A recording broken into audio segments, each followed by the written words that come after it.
There are 4 things you must avoid when you are making your first ROM hack. Let's get started. Number 1 is making your hack too difficult. I see a lot of people on the internet and in Discord servers and on Reddit saying that they're gonna make the newest, hardest hack out there. To be honest, it's really easy to make a hard hack. It's much harder to make a fun and balanced one. Not everyone wants to play the difficulty of a Kaizo hack. I myself have made my own Kaizo hack, and I received a lot of negative feedback from it because it was so hard and it felt unbalanced to people. What I've learned from this is that it's just better not to make a Kaizo level difficulty hack unless you've played and beaten Kaizo hacks yourself. People want to beat Emerald Kaizo in a Nuzlocke because it's been popularized by a big streamer. Your hack is probably not going to be as popular as Emerald Kaizo unless a big streamer or YouTuber picks it up and puts it on YouTube. There's really no reason to have a hack be super hard because it'll turn off a lot of people to playing it. The second thing that you must do when you're making your first hack is make good documentation. People won't even try a hack if they don't see documentation because they want to have some idea of what they're going up against or if the hack is even worth their time. Now, people can choose to play without documents, but a lot of people, especially in the Nuzlocking community, want to have their game fully documented. And I know this can take a lot of time. This is probably going to take a couple weeks of your life that you're just not going to get back. But it'll mean that a lot more people play it, and unfortunately Nuzlockers need their hand held through these games. But we said good documentation can just be listing out the trainers, their Pokemon, and the moves. Your documentation should probably also have a list of encounters, and any relevant type changes or ability changes that you have. You'll also want to document your learn set changes. Oftentimes people won't play hacks that have vanilla level up learn sets because they're so bad. If you're enjoying this video and these tips, be sure to hit the subscribe button for more content like this. The third thing to avoid is making a Gen 3 hack. There are so many Fire Red and Emerald hacks out there that it hurts. If you look on Poke Community, there are a bajillion pages of new Fire Red decomp hacks and new Emerald decomp hacks.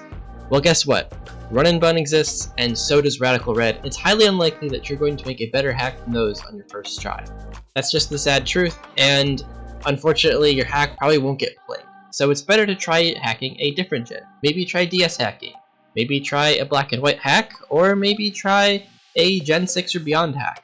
Who knows, maybe you could discover something new. The fourth and most important thing on this list that I see people do is talking badly about your own hack. I'll see a lot of new ROM hackers saying they're working on a hack, and then in the same breath say that they don't think it's very good, or they don't know what they're doing. Now, this is probably true. Your first hack might not be good. Mine wasn't very good, and that's okay. Don't talk badly about your hack, even if you don't think it's going to be that good.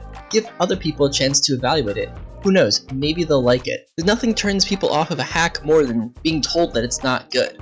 Most of the time, people learn about new hacks from other people, or other people recommending them or saying they're good. It really pains me to see people talk badly about their hack that they've spent so long on because they're afraid of overhyping it or seeming arrogant. If you make something that is an artistic masterpiece, own it! I want to close by giving you one tip for something you absolutely must do for your hack in order for it to be seen by people and played, and that is making Reddit posts. Now, I know this sounds super obvious, but in order to get noticed on the ROM hack subreddit, you're going to need to post pictures of your game. And I mean image posts, not text posts with images. People interact with pictures so much more. If you have a really cool dialogue, your sprite, or cutscene or something, you should really post a video on it before you release your hack. It's okay to show off some cool things you've done, and it gets interest in your hack. This is why companies advertise their game far before they ever release their game. They want to let the word spread to more people that this game is coming out, and here's all the reasons you should play it.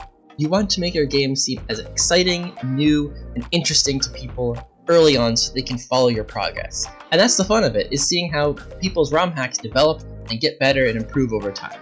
If you want to learn more about making your own ROM hack, check out some of these tutorials. They'll help you get started.